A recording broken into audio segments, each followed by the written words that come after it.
it wouldn't be a VTubing panel without it being scuffed, right? Absolutely. Does anyone here have tickets for HoloLive? Let's fucking go! Hi guys, welcome to the VTubing one-on-one panel. Today we're gonna do like a little intro for VTubing. So if any of you there is like, man, I want to try this like weird hobby and be like an anime girl or an anime boy or an anime MB. Yeah, that too. We're gonna try and give you like a run through and we're gonna speed run this shit. Alright, let's go. So, if you don't know, a VTuber is pretty much someone who uses either like a 3D or a 2D or even like a PNG artwork to speak and interact with their audience and make their content. So we've got some 2D people, we've got some 3D people. Let's go down the line and do like a quick intro. So Akari, do you want to say hello? Hello, I'm Akari, I'm a lizard, I'm cool. Soda? Hi, I'm Soda Sneb. I'm a silly animal on the internet, and I do a lot of just chatting content. Okay, Amy? Hi, I'm Amy or Amy Saika. I am a Splatoon 3 streamer on Twitch and I do variety on TikTok. And yeah. Yeah. Okay, and I'm Mira. I'm a bunny VTuber. I stream on Twitch. I make dumb TikToks, and I just do anything that I love because. Thank you. All right. So, oh, and also Mega, who we have on a phone. We have on a phone speaker. Hi! Hopefully you can hear her. Hello. Introduce yourself. Introduce yourself. I'm weird. Oh, okay. Works. I do art, I play games, I'm one of Twitch's ambassadors. Let's go. Hi. Woo! Alright, sick. So, we've talked about what a VTuber is, and there are some differences in the tech if you want to be a 2D VTuber or a 3D VTuber. So we've got some 2Ds and 3Ds. So how about we chat through how 2D VTubing works, and then we'll throw to our 3D people and they can talk about their weird tech, because I don't get any of that stuff. So maybe Akari and Amy, you guys can talk about how the tech works to make our models work. Yeah, sick. So, the way 2D VTubers work is basically think of a PNG file, then multiply it by about 10,000, then make it move, then track it to 52 points on your face. It's a lot. Yeah, you use about like 3 different applications. There's a lot of different ways you can get it to track your face. Most popular, iPhone, connected to VBridger, and then to VTube Studio from there. Also, you can go straight from VTube Studio to VTube Studio as well if that's your preference. With 2D models, you can have what's called VBridger parameters, and they give you a little bit extra movement in your mouth and your eyes and stuff like that. Yeah.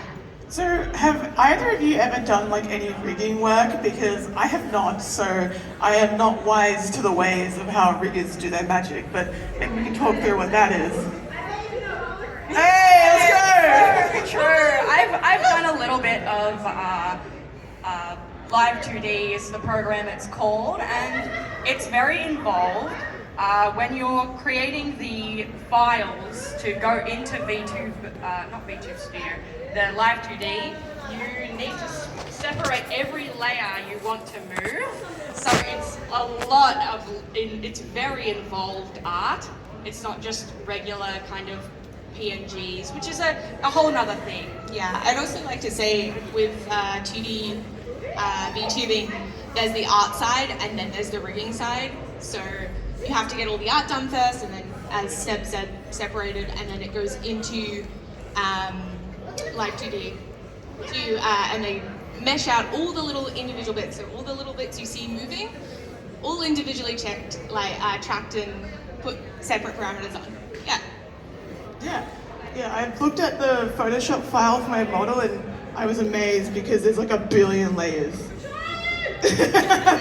Okay, and Mega and Snap, do you want to talk about how 3D VTubing tech works? Yes, absolutely. So my setup is very involved. 3D VTubing, a lot of the time it's created in Blender and Unity, which is a game engine, and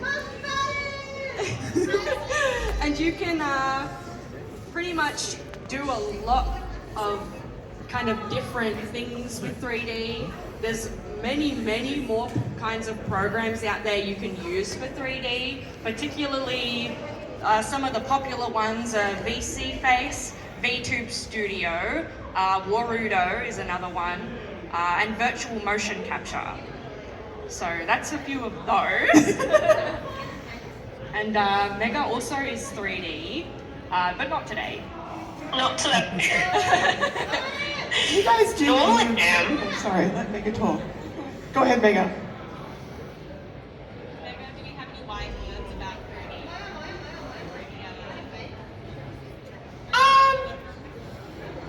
I use personally I use VTuber Plus with VC Face, and for my face tracking I use Face Motion 3D, which is a very in-depth program, and it's very useful. Nice. And for you guys as well, because I went down like a rabbit hole, looking into like 3D motion trackers to do like full body tracking. Do any of you two do any of that for your content? I do. So that's what I was talking about with virtual motion capture. You can actually, if you have VR, you can use Vive trackers to actually track your body in like with VMC. It's a bit of a weird thing, but you can use Steam VR tracking to track your model, and that's a lot of what I do on my streams. So I track my upper body. Nice. So can you like do flips and stuff, like maybe like fill in, or Maybe not if there I yet? had more trackers. Yeah. I only have 3-point tracking. Yep. But if you get more, the more trackers, the more fidelity your tracking will be, and it just goes up. So if you have a tracker on every joint will be tracked. But So you know, cool. it interpolates a lot of the time if you don't have kind of everything on you everywhere. Nice. Okay, so yeah, you can do 2D and 3D. They kind of both have pros and cons. It's ultimately whatever you choose is going to depend on the content you want to make. Like if you want to run around your bedroom and do flips off your bed, then maybe do 3D. I just want to make a point. I, for 2 years, did PNG tubing before I got into having a full model because it is expensive, art is expensive, rigging's expensive, VTubing in general is expensive. Oh, yeah. PNG tubing, really great way to get started. Even it's open mouth, you can do some gift tubing, which then even gets a little bit more movement in. Yeah, And this recently, is sick. I've seen some Yeah. really nice ones. And one that came to mind that actually PNG tubed for a very long time was Basil Wolf. That guy got to partner with the PNG, so it's definitely viable, and it can be super beautiful depending on the route you go with the art. And now recently PNG Tuber Plus has come out, so there's even like more of that kind of bubbly movement that you get from VTubing. And even without the expressions from your face, you can do so much with the redeems. You know, you can throw things. I used to put sticky notes with custom text. It's actually sick. I There's didn't lots know you you can could do that. Yeah. Yeah, that's so cute. Do you have anything to add, Akari? Not too much. I think the big part is the amount of money that you have to pay to get into. Yeah. The barrier used to be so high with the cost of the art, the rigging, and now it's just like anyone can do it. It's awesome. It's so accessible now because YouTube just has so much tutorials and resources to learn it yourself. I've learned a lot of it myself. Even on the like free trial of Live 2D, I rigged like 3 models. So it's really accessible now. No. DIY! DIY. Alright. So yeah, ultimately, yeah, just choose the tech you want to use, 3D, 2D, a PNG, a GIF, who even cares? You could just be like a picture you flash up, but that's all you need to start. So once you've kind of picked your technology, how much like design work did you guys sit down and do yourself when you were like, you know, making you? I wrote like so much description for my artist, and she like brought it to life and it was mad. But I'm interested to hear about what your guys' opinion was, or what experience was. You want to kick off, Akari? Yeah, sure thing. So, people who come to my stream would know this. My hair design is heavily based off of a Toho character that I really, really love. So I kind of used reference design as like a base and added personal touches, made it a little bit different, and now I'm a lizard. Nice. Oh, yeah! Evolution! What about you, oh snap, I keep calling you the first part, my bad. I designed my own. I think as much as having an artistic kind of background can be with VTubing, then you can also commission designs and stuff. Personally, I designed my own stuff. Talent that I don't. Yeah, lots of like revisions and kind of. I mean, it's a lot like just regular designing in like gaming even. I know we have a lot of people in game development around Dreamhack. So a lot of the designing that could go into VTubers is a lot like even just game development or even animation development. Amy? So for me, dude, I'm so into the Splatoon stuff. My character started off as a Splatoon character, so I was the classic Inkling squid with the blue hair, and then I was like, you know what? I want pink in my hair, so I added pink, and then I was like, I really like bows. I'm gonna incorporate things. So for my design, it was just really things that I enjoyed. I fucking love cardigans. Sorry, I probably shouldn't swear. I love cardigans, and like, for me, I was like, that's gonna be my design. I want it to be frilly, I want it to be feminine, and everyone says I look like Hatsune Miku, but it's wrong. It's based off a Splatoon character. But yeah. It was pretty cool though. I am a Hatsune Miku. I think subconsciously I did put Hatsune Miku into my design.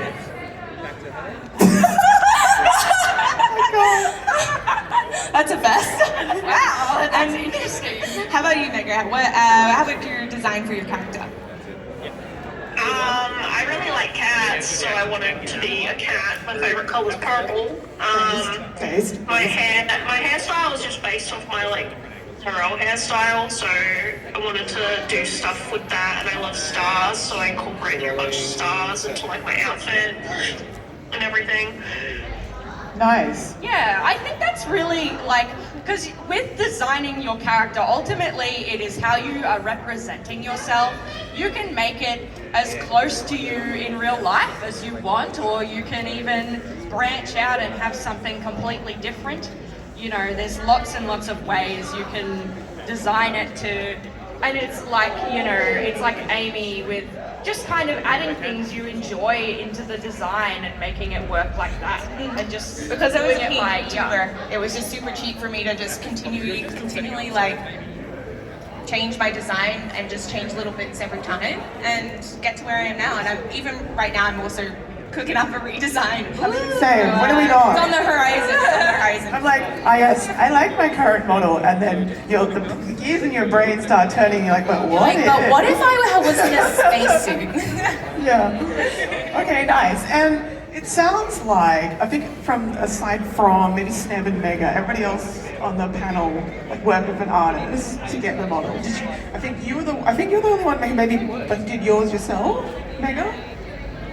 Oh, and Sneb, sorry. Mega, did you design yourself? Did you do that? I made the design myself, but I commissioned all the art and everything for it. Okay, and Sneb? Yeah, same. I designed everything myself, and then I did a turnaround like you would see in, you know, like I was saying with regular game design. You get a turnaround and you can take it to a 3D artist and have it made. So that's what I did as well, because I don't know how to 3D model. Yeah, nice. Okay, and another thing to sort of think about once you've got your design, you're happy with it, is a lot of VTubers out there do have their own lore. And I think the only person on the panel who has lore is Akari. So do you want to maybe talk about your lore a little bit and like how you kind of came up with it? So my lore is basically around the fact that I have absolutely shit luck. And so it's ironic because my lore is that I am a lucky dragon. Except I became a shut-in and a neat, and now all the luck I have is in video games, which is strangely accurate. And we're not going to rant about gacha drops or anything like that, because that is not what we're here for. Bro, I see you on Warframe. I feel like you're pretty lucky. Oi! There's a shocking overlap with VTubers and playing Warframe. It's a bit suspicious, yeah. Yeah. I don't know what that is. I don't know. Maybe we all just like suffering. Does anyone else on the panel have lore? I don't have lore specifically, but I guess a note on lore is that I think a lot of my characters' like quirks come from things that happen in my stream and bits that get carried on, and it kind of just develops the story of my character. So it's kind of a build along the road sense. Yeah, the fact that I don't have any lore has become a meme in my chat, and they have started to write me lore, and then when I'm like, hey, maybe I'll put out official lore, they scream at me for retconning it. And I'm like, it was never real, stop! It's just a joke. Okay, nice. But I think what is maybe a little bit more important than lore is bringing your personality out through your VTuber and to your audience. So maybe to, everybody here, how do you guys be yourself with the character? Because obviously, I'm not a 6 foot tall bunny girl, right? So, and you're not like an angel, or are you a devil? Sorry, Akari. Look, I saw the horns and I'm like, I know she got wings. Oh my god, you're a lizard. I'm so stupid, bro. To be fair, I'm not actually a lizard. That's just what my community decided. Oh, fair enough. So how do you guys bring out your personality? How did you guys get confidence just to go, fuck it, we ball?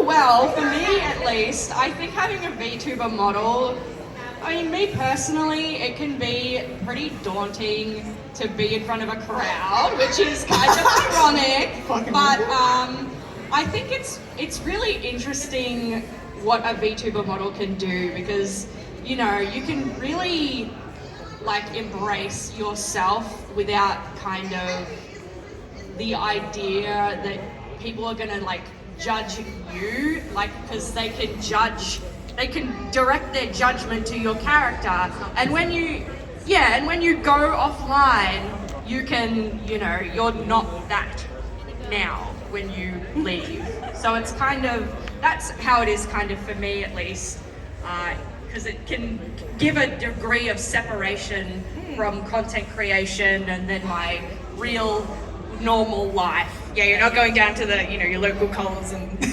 someone will be like, hang on a minute. Hang on, who are you? Nah. I also think VTubing just gives an element of freedom in a weird way. The things I can do with my model, redeem-wise, people can chuck stuff at me. I can put on different costumes, little different hats. I can focus more on what I'm my personality coming through, rather than stressing about my appearance on a face cam. That's so true, bro. That's such a huge factor for me too. Yeah. I'm out here streaming in my pajamas every time. Yeah, if I ain't got pajamas on, I bed rot 24/7. Yeah. I can't be all right, gotta put on the makeup, gotta do the hair. I'm nah, rolling out of bed, getting onto stream, just having fun, and that's what it's about. I can focus on having fun. I'm not feeling stressed. I'm just except when stream goes scuffed, but that's a whole other thing. There are some VTubers out there who kind of make themselves a character or even a persona, and they sort of never break from that ever. And to be honest, that seems like a lot of hard work to me, because I don't know how to not be me for hours on end. It's really impressive to see that kind of thing, because it's it's a bit like LARPing in a way, and it can be really immersive and a really fun way to do content. And it's really fun. And if you are a character when you VTube, you have my respect. That is so hard. That is really challenging. Does Mega have anything she wants to add if she's got anything to say? Not really. You guys pretty much covered most of it. Okay, sick. Supervisor. And I would say, in terms of actually setting up your stream, VTubing stuff can be a little bit more technical because unlike, sitting down and just plugging in the, webcam, you have to sort of work on like, well, I have my iPhone, it's going to run my tracking, or, if you're in 3D VTuber, you're going to hook up all your other trackers. There's a lot of junk I have in my room. Think about today when we started the panel. It took Oh, bro. 20 minutes to get everything working. Yeah, we're like super late. We tested it all and then we came down here and it just was like, no, we're not going to work. Yeah. Real issue. Red Light Get good. Since 9:30 this morning. I'm so grateful. Yeah. Maybe we can like run down the line and just talk about like some of the hardware that we use to like run our stream or like whatever content we're making. So maybe Akari, you want to talk about it? So I had a pretty bad computer when I started streaming, and I immediately realized that was a giant skill issue. I needed to get good. So the hardware is really demanding. I don't know if you've ever maxed out your PC playing a game. Then add all the tracking and all the software, and it can be like up to 3 extra programs that you're running on top of that. Yeah. It's a lot. It's a lot. Make sure your computer isn't going to explode if you want to run. If it starts sounding like an airplane, please take caution. Yeah. I know some people, like I've tried to get around that by just building like the biggest machine I can do. I bought like a fucking i9 12900K. Fucking hell. And it still sometimes lags. So now I'm like, well, do I need to just have a dual PC set up? Like, far out, I'm gonna learn how to do that. The answer is yes. Honestly, I have no idea how my PC does it. It's not by any means top of the line, and here we are running all these models on it, and Doing a good job. I feel so sorry for my baby. It's gonna be screaming at me. It's built it. Yeah, for me, I built my first ever PC because I used to stream off like a really old Alienware that ran Windows 7 and it blue screened on me. So it pushed me to finally build my first PC, which was scary. And then over the last 3 years, I just slowly upgraded, got some more RAM. In terms of VTubing, iPhone is definitely the best, but you don't have to use an iPhone, you can use webcam, you can use Android now. The technology is constantly improving. I got really miffed because I bought an iPhone just to do this, and then 8 months later they were like, "Lol, we can do it on Android now." Yeah. Well, that was a $600 waste. What they can do with the Androids now. Yeah. It used to be you had to have an iPhone to do it with the AR kit because it was just but yeah, now it's pretty simple with just even webcam can work quite well. So it's really accessible now. Yeah, definitely. Nice. Megan, what are you using? I have a dual PC set up personally. Oh. So I have my model and OBS, everything run on one computer, all my games run on the other computer. So I don't really have many tech issues anymore, but when I started, I used to have a lot of issues with being able to stream, model Twitch ambassadors, real profesh. It's a lot. Yeah.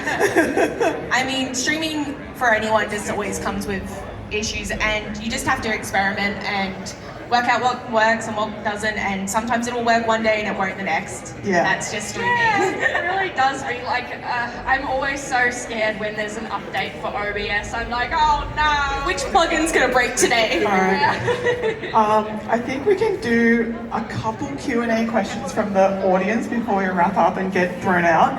So I think there is a mic on a stand that you guys should be able to speak into. Give If us you your have any question. questions, please jump up.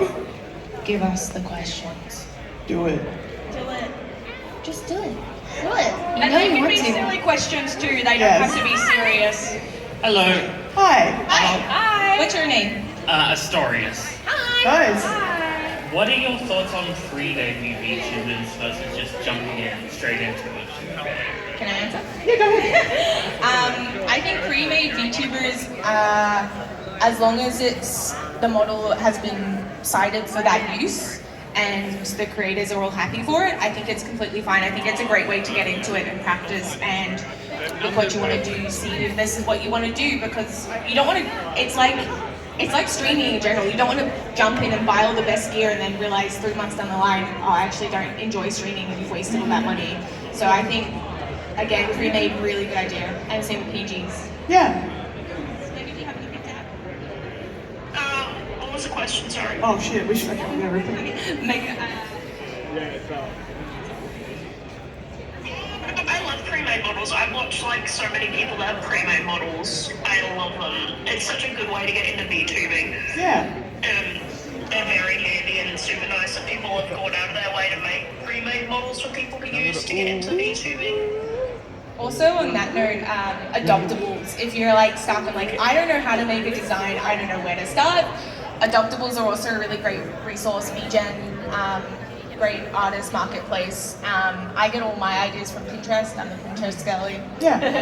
Nice. Yeah. All right. Thank you for the question. I hope we answered Thank it. you. Can we get the next one, please? Any more Next questions? question. Probably. This looks like this is going to be the last one. Apologies, guys. Hi. First of all, thank you, Snim, for the recent charity stream. Oh, thank you so much. This is awesome. And first of all, how do you get involved with charities considering you display yourselves this way during streaming? Okay, so pretty much, I mean, I have no idea. So really, getting involved with charities, you don't have to be any kind of specific person at all. I think it's great that even anyone can work with charities. And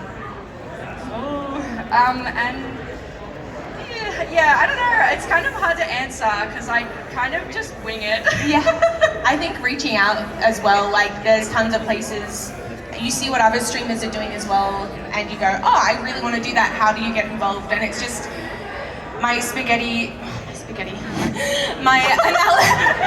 analogy of like the last month has been, you know, throw spaghetti at walls, throw as much spaghetti as you need, and like, if it sticks, and that's just what you gotta do. Yeah, I think a great way to do it is, particularly I love to work with Tiltify. It's so accessible and it can really make it so easy for anyone to get into doing charity work. I think also finding a cause that you're actually really passionate about makes sense, because you don't want to do like 10 charity streams in a month, because then your audience will just get annoyed at you because like, oh, I thought you were really passionate about blah blah, and now you're telling me about this other thing. I think finding something that you really want to actually help. Yeah, is just good. pacing yourself, you know, it's not, you don't have to constantly be raising money, it's, you know, Yeah. yeah. Do you want to add anything, Akari or Mega? Megan, do you have anything to add?